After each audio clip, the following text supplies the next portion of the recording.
여러분들 잘 아시겠지만 이사야서에는 총 66장으로 구성이 되어 있습니다. 앞에 39장 그리고 뒤에 27장.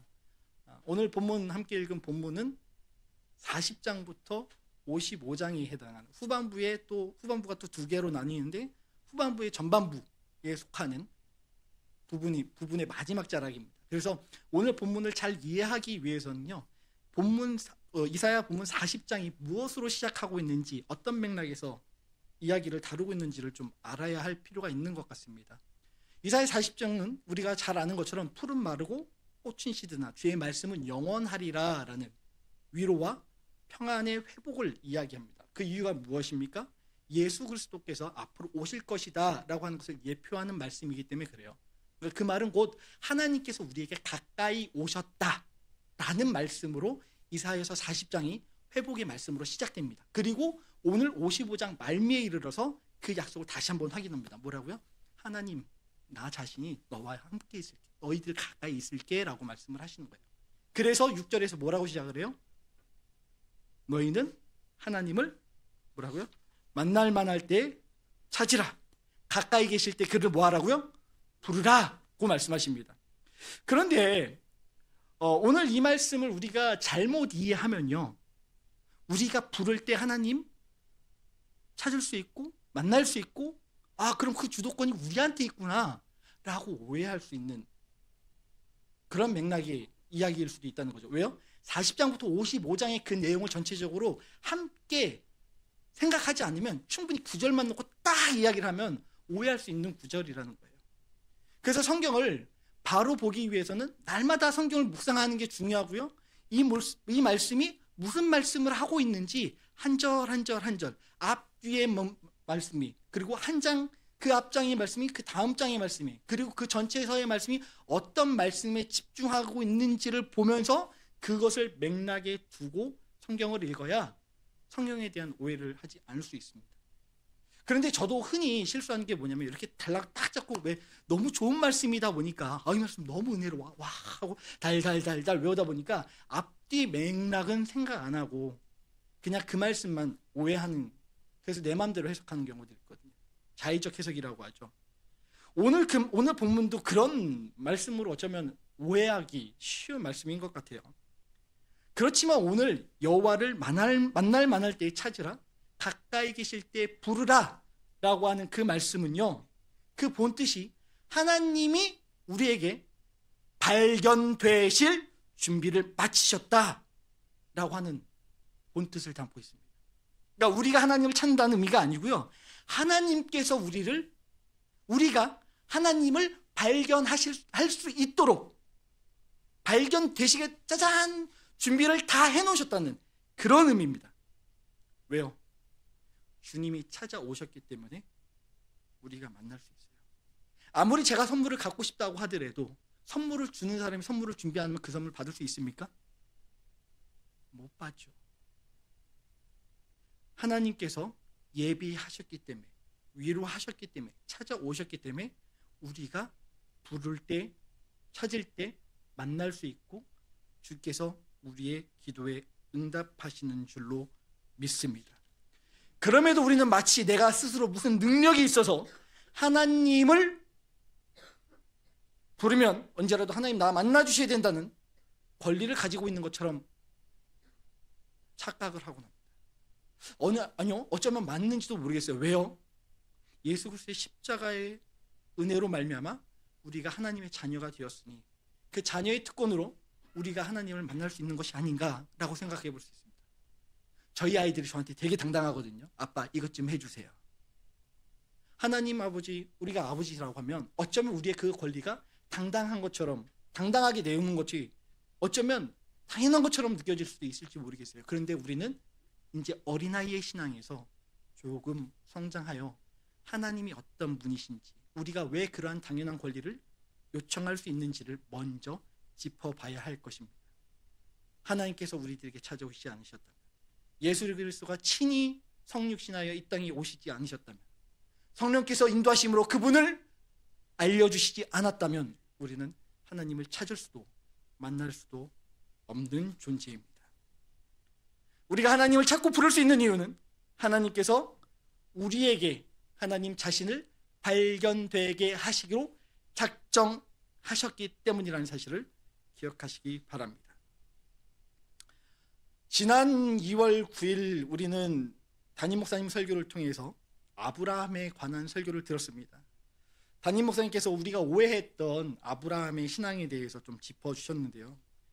우리는 일반적으로 아브라함에 대해서 그 믿음이 흔들리지 않았다, 실수하지 않았다라고 저 아브라함 얼마나 대단한 사람이야, 나랑은 도무지 비교할 수 없는 사람이야 라고 생각하곤 하는데, 성경이 말하는 아브라함은 전혀 그렇지 않다는 것에 대해서 짚어주셨어요.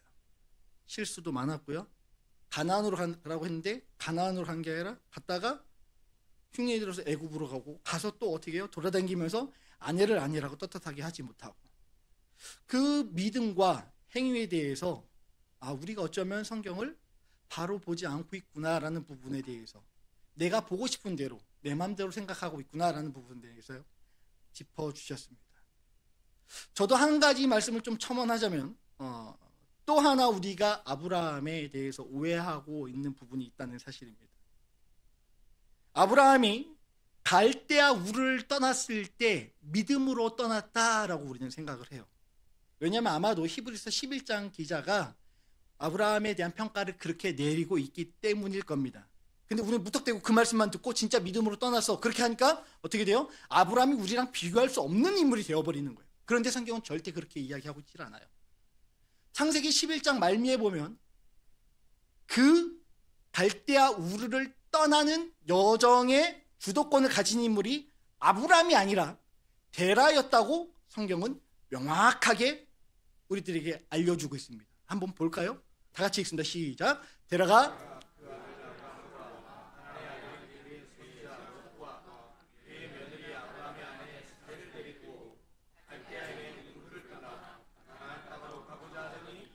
하란에 이르러 거기 거류하였으며, 32절입니다. 데라는 나이가 205세가 되어 하란에서 죽었더라. 자, 갈대아 우르를 떠날 때 누가 데리고 하란까지 갔다고요? 데라가 데리고 갔다고 합니다. 갈대아 우르를 떠날 때 이미 믿음으로 떠난 게 아니에요. 아브라함은 하나님을 만나긴 했지만 그 하나님이 여호와 하나님이신지 어떤 하나님이신지 전혀 알지 못하던 시기였습니다. 그러나 짐작해 보건대 그건 알 수 있죠. 데라에게 보고는 했을 거다. 왜요? 데라가 그 여행을 주도했으니까.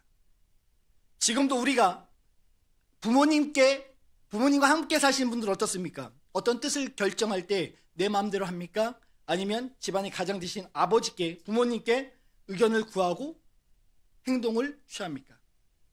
결정권이 있기 전에는 부모님의 뜻을 따라 움직이죠.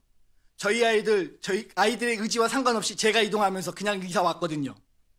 걔네들이 저한테 아빠 가기 싫어요. 갈 수밖에 없어. 강하게 데리고 왔거든요. 아빠 저 그냥 대전에 살면 안 돼요? 안 돼.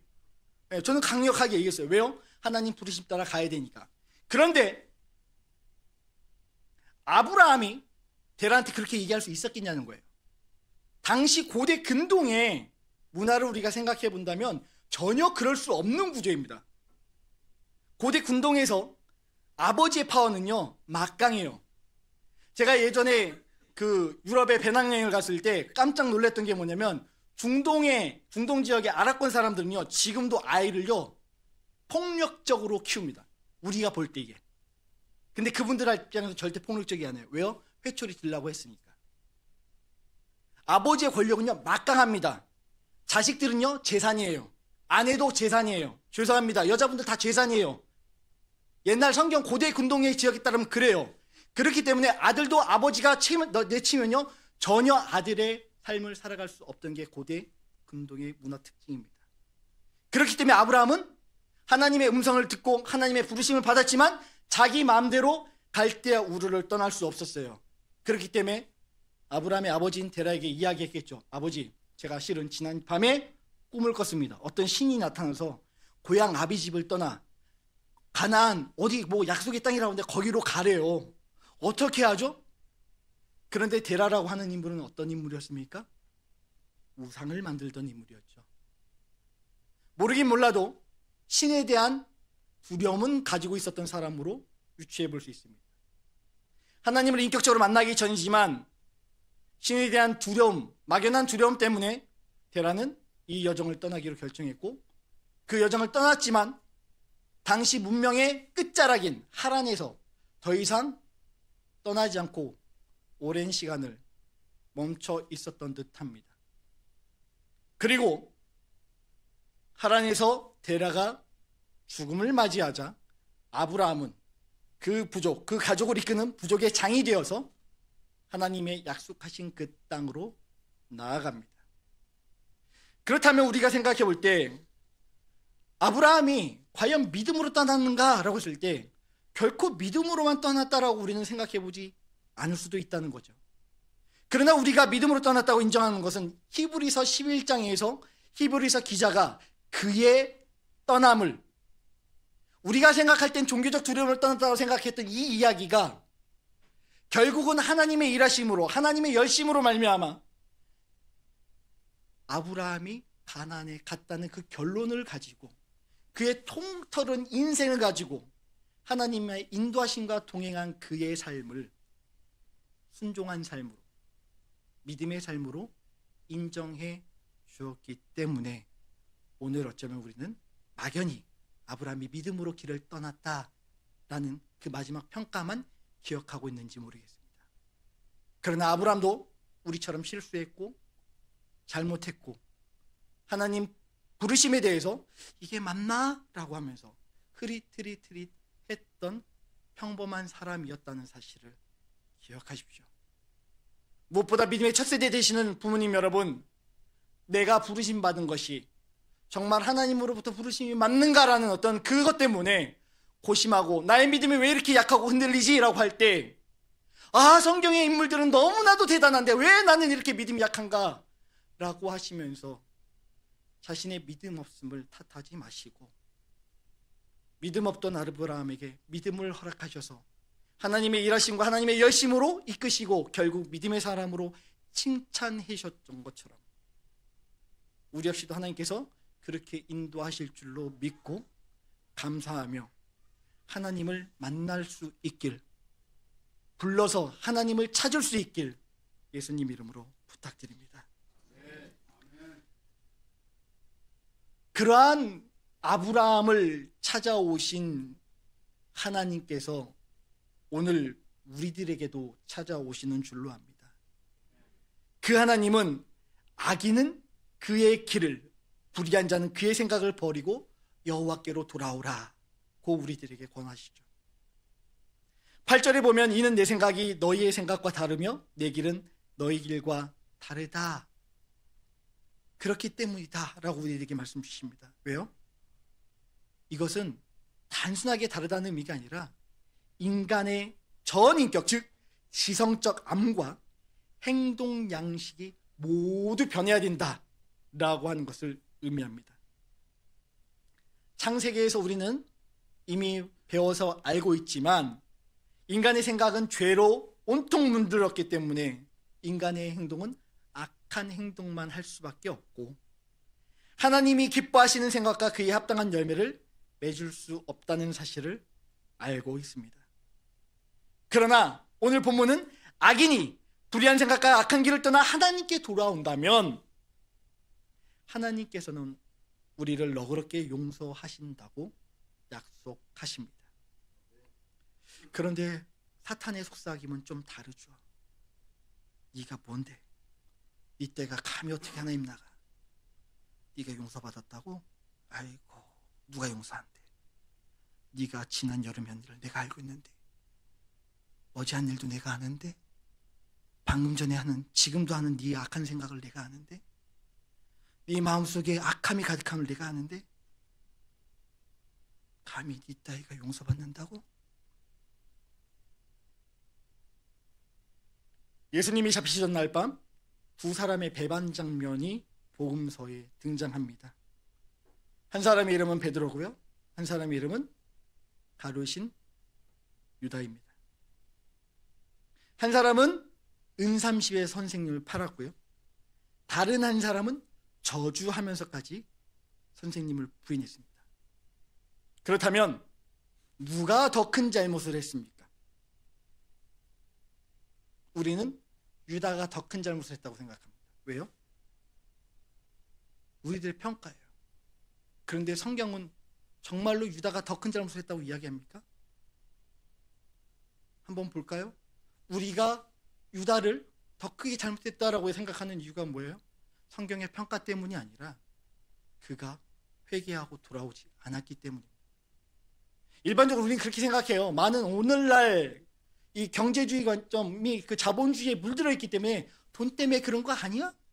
돈 때문에 가룟 유다가 예수님 판 거 아니야? 돈 좀 벌어보려고? 그런데 얼마에 팔았다고요? 은 30세겔에 팔았다고 했어요. 은 30세겔이면 얼마냐면 은 30이 현대 가치로 봤을 때 1g이 한 세겔로 그 당시 인정을 하는데요. 1g의 현재 가치는 975원에서 1,300원 정도 된다고 합니다. 이거를 전체적으로 해서 30세겔을 계산을 하면 342g이 나오는데 그거를 1g이 한 1,300원 정도 맥스 된다고 했을 때 전체를 계산하면 45만 원 정도 나와요. 45만 원 큰 돈인가요? 시시하죠. 그런데 그 당시로 조금 돌아가 보면 조금 달라지죠. 1세겔이 1데나리온과 같은 의미인데 1데나리온이라고 하는 것은 노동자의 하루 품삯입니다. 현대 가치로 했을 때 하루 1시간 지금 최저시급이 10,000원 정도 되죠. 그럼 8시간 일한다고 했을 때 8만 원 정도 됩니다. 그러면 8, 3, 24, 240만 원 정도 되는 거예요. 그런데 유다는 당시에 식자층에 속해 있던 걸로 추정이 됩니다. 전문가 집단인 거죠. 한 달 월급이 아마 일반인의 3, 4배는 됐을 것 같아요. 한 3, 4개월 일하는 것을 벌었을 수 있는 전문가 집단에 속해 있다라고 그 학자들은 유추합니다. 그러면 240만 원 맥스로 잡았을 때 미국인들 기준으로 했을 때 600만 원 정도까지 잡을 수 있거든요. 은 30세겔이면. 그런데 한 달에 최소한 1,500만 원에서 2,000만 원 벌 수 있는 전문가가 단지 240만 원, 기껏해야 600만 원 되는 그 돈을 착복하기 위해서 선생님을 팔았다고요? 아니요. 결코 유다는 예수님을 돈 때문에 판 게 아니었어요. 그런데 우리는 돈 때문에 팔은 파렴치한 놈으로 몰아가죠. 우리의 주관이 개입되어 있기 때문입니다. 그러나 성경은 분명히 얘기합니다. 유대의 잘못에 대해서 그가 회개하고 돌아오지 않았다고. 마태복음 27장 5절에 보면 유다가 그 받은 싹을 성전에 다시 돌려놓고 그리고 스스로 가서 목매어 죽었다라고 기록을 해요. 그 얘기는 뭐예요? 만약에 돈을 착복할 목적이었으면 그 돈 갖고 잘 살아야지 왜 돈을 돌려주고 가서 목을 맵니까? 양심의 화인 맞음이 그것이 본인의 잘못이라는 걸 알았기 때문에 돌이키고 싶었으나 이미 늦었기 때문에 예수님과 3년 동안 동거동락했지만 예수님이 말씀하신 그 의미를 자신의 것으로 받아들이지 못했기 때문에 하나님을 인격적으로 만나지 못했기 때문에 그는 하나님을 찾지 않았고 만날 만한 때에 만나지 못했습니다. 그러나 베드로는 어땠습니까? 저주하며 도망갔지만 만나야 될 그 시간에 예수님을 다시 만났습니다. 전설에 따르면요, 도망가던 베드로에게 예수님께서 다시 나타나셔요. 그리고 어떻게 합니까? 베드로가 주님을 보고 주님이시네. 어디 가세요? 쿠오바디스 도미네. 네 주여 어디로 가시나이까? 그때 주님이 대답하시죠. 네가 십자가 안 진다 그래서 내가 다시 가서 십자가 지려고.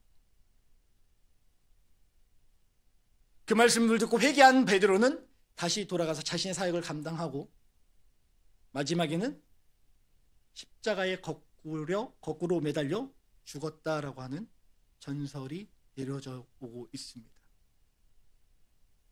그리고 성경에 보면 이 베드로는 오늘 주님의 말씀대로 순종하며 주의 사역을 감당했고 마침내 베드로서를 쓸 정도까지 주의 몸된 교회에 충성을 다했고 오늘 우리는 그의 믿음을 칭찬하고 있습니다. 어떻게 했습니까? 유다와 같은 선택을 하시겠습니까? 아니면 베드로와 같은 선택을 하시겠습니까? 사탄은 우리들에게 항상 그 약점을 교묘하게 파고들어 우리를 무너뜨리려고 할 것입니다. 이까짓 게 감히? 그러나 말씀으로 사탄의 시험을 이기셨던 예수님을 행적을 본받아 우리도 말씀으로 사탄의 시험을 이겨내야 하는 줄로 압니다. 저는 제 개인적으로 저에게 그러한 시험이 닥쳐오고 네가 뭔데 니까지 감이라고 하던 그런 말씀을 자꾸 그런 유혹이 들고 그런 속삭임이 제 마음속에 들릴 때 로마서 8장 1절 2절을 암송하면서 이겨내곤 합니다. 좀 그 말씀 함께 읽으면서 우리도 여기 함께 예배에 참여하신 분들도 그런 유혹이 다 있을 때 말씀으로 좀 이겨내시길 부탁드리는 마음에 함께 좀 봉독해 보도록 하겠습니다. 함께 읽어볼까요? 그러므로 이제 그리스도 예수 안에 있는 자에게는 결코 정죄함이 없나니 이는 그리스도 예수 안에 있는 생명의 성령의 법이 죄와 사망의 법에서 너를 해방하였음이라. 아멘. 말씀 의지하여 우리가 불의한 생각을 버리고 악한 길에서 떠나 주님께 돌아온다면 주님께서는 우리를 너그럽게 용서하시고 우리를 주의 몸된 교회에 위하여 귀하게 사용하실 줄로 믿습니다.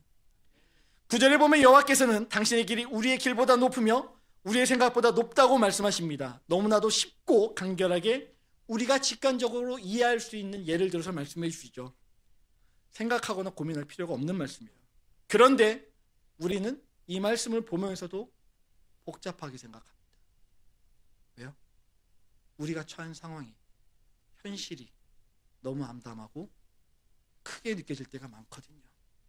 그러기에 나는 너무나 초라하게 느껴질 때가 많거든요. 오늘 뒤쪽에 본 홍해 앞에 선 이스라엘 백성들을 한번 생각해 보십시오. 이부 사람들이 얼마나 답답하겠는가. 앞에는 홍해가 놓여있고 뒤에서는 애굽의 군사들이 쫓아와요.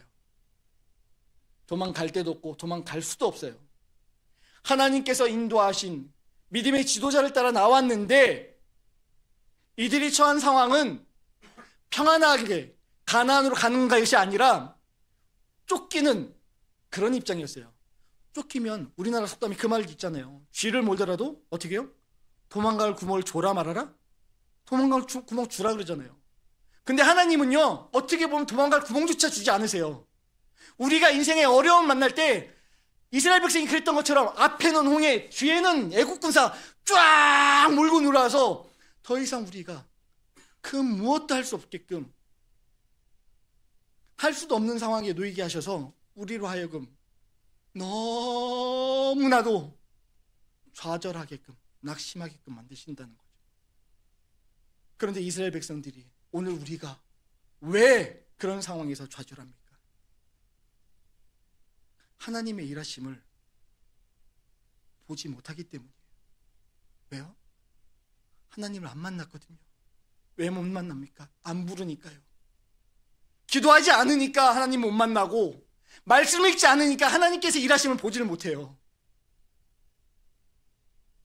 이스라엘 백성들이 왜 하나님의 일하심을 보지 못했습니까? 똑같은 상황에서 모세는 하나님의 일하심을 보았어요. 일하심을 경험했어요. 뭐요? 동풍이 불어와서 밤새도록 홍해를 마르게 했잖아요. 우리는 보아합니다. 뭐요? 아, 그 동풍이 홍해를 마르게 하신 하나님의 일하심이었구나. 그런데 이스라엘 백성들에게는 그것이 보이지 않았어요. 절대 하나님의 일하심이 아니라 오히려 더 혹독한 시련이었을지 몰라요. 하나님, 홍해를 막았으면 도망갈 구멍 주시든지 안 쫓아오게 하시든지 이런 상황 만들어 놓고 바람까지, 비바람까지, 폭풍까지 몰으신다고요? 저한테 도대체 왜 그러세요? 어쩌면 그러한 고난의 역경에 마주하고 계시는 분들이 계신지 모르겠습니다. 어쩌면 이런 상황에 놓였을 때 하나님을 찾고 찾아야 된다는 그 마음도 알고 있지만, 그 말씀도 알고 있지만 내가 처한 상황이 너무도 힘들고 어렵기에 그러는 힘조차도 없는 분이 계실지도 모르겠어요.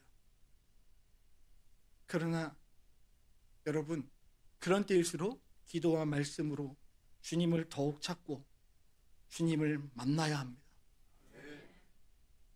회개하고 주님의 선한 사역을 감당했던 베드로처럼 불평하며 자신을 대적하는 백성들 가운데에서도 묵묵하게 하나님의 일하심을 기다리고 경험했던 모세처럼 고난을 섭리라고 고백했던 요셉처럼 우리의 생각이나 결과는 다른 길과 생각을 요구하시는 주님을 찾고 그러한 주님을 만나 인생의 문제를 해결받으시기 바랍니다. 아멘. 주님은 여전히 우리에 의해 당신이 발견되시기를 기다리고 계십니다. 이제 말씀을 정리하겠습니다. 하나님은 어떤 분이십니까? 하나님은 우리가 당신을 발견할 수 있기를, 당신이 발견되어지기를 기다리고 계시는 분입니다. 그렇게 우리가 부르면 가까이 계신다고 말씀하시고 우리가 찾을 때 만나주십니다. 예수 그리스도 십자가 사건으로 말미암아 영원한 죽음에서 속박된 우리들은 더 이상의 정죄함 없이 하나님을 아버지라 부를 수 있게 되었고 언제든지 하나님을 만날 수 있다는 사실을 기억하십시오. 그리고 하나님이 원하시는 것은 우리가 불의한 생각을 버리고 악한 길을 떠나 당신 앞에 나오기 원한다는 사실을 기억하십시오. 우리가 예배의 자리, 기도의 자리, 사수의 이유가 뭡니까? 우리는요, 육체를 입은 그러한 존재이기 때문에 죄와 사망의 생각에서 벗어날 수가 없어요. 그러한 습성에 물들어 있기 때문에 악인이요 불의한 자들이지만 그런 우리라도 회개하고 돌아올 때 하나님 우리를 죄에 대한 진노와 인간응보로 벌하시는 게 아니라 너그럽게 용서하신다는 사실을 기억하십시오. 하나님은 우리에게 자신에게 돌아오기를 기다리고 계십니다. 그렇다면 이제 마지막으로 우리는 무엇을 하며 어떻게 해야 할까요? 우리의 생각과 하나님의 생각이 다를 때 하나님의 다름을 인정하고 하나님의 다르게 인도하시는 방법을 순종할 수 있는 믿음 주시기를 간구해야 하겠습니다. 그리고 그 하나님의 생각과 길이 나의 생각과 다를지라도 순종해야 된다는 그 사실을 자녀에게 가르쳐 주십시오. 단순히 입으로 가르친다고 해서 자녀들이 그러한 믿음의 삶을 살아가는 것이 아닙니다. 하나님은 우리 자녀들의 부모로 부르신 이유는 믿음의 삶이 무엇인지 자녀 앞에서 살아내라고 그 믿음의 삶을 전수하라는 데에 있음을 기억하시기 바랍니다. 이스라엘 백성들이 홍해 앞에서 원망하고 불평했던 이유는 하나님의 생각과 길이 자신들보다 높음에 있다는 다름을 보고 배우지 못했기 때문입니다. 그들은 출애굽만 하면 가나안에 형통하게 갈 줄로 기대했습니다. 그러나 우리의 생각과 하나님의 생각이 다를 수 있다는 생각은 미처 하지 못했습니다. 그렇기 때문에 그들의 선택은 불평이요 불만이었고 원망이었고 좌절과 낙심일 수밖에 없었습니다. 그러나 우리가 기대하는 그 길과 하나님께서 인도하시는 방법은 완전히 다를 수 있습니다. 이러한 때의 다름 때문에 낙심하는 성도의 삶이 아니라 그 다름을 하나님의 일하심으로 바라보고 우리 주님을 참 소망으로 살아가는 그 참 소망으로 삼는 그 믿음의 삶 살아내시길 예수님 이름으로 축복합니다. 그리하여 믿음의 세대 계승 이루시고 그 믿음의 세대 계승 이름으로 믿음의 명문 가정 이루는 로고스교회 모든 성도들 되시길 예수님 이름으로 부탁드립니다.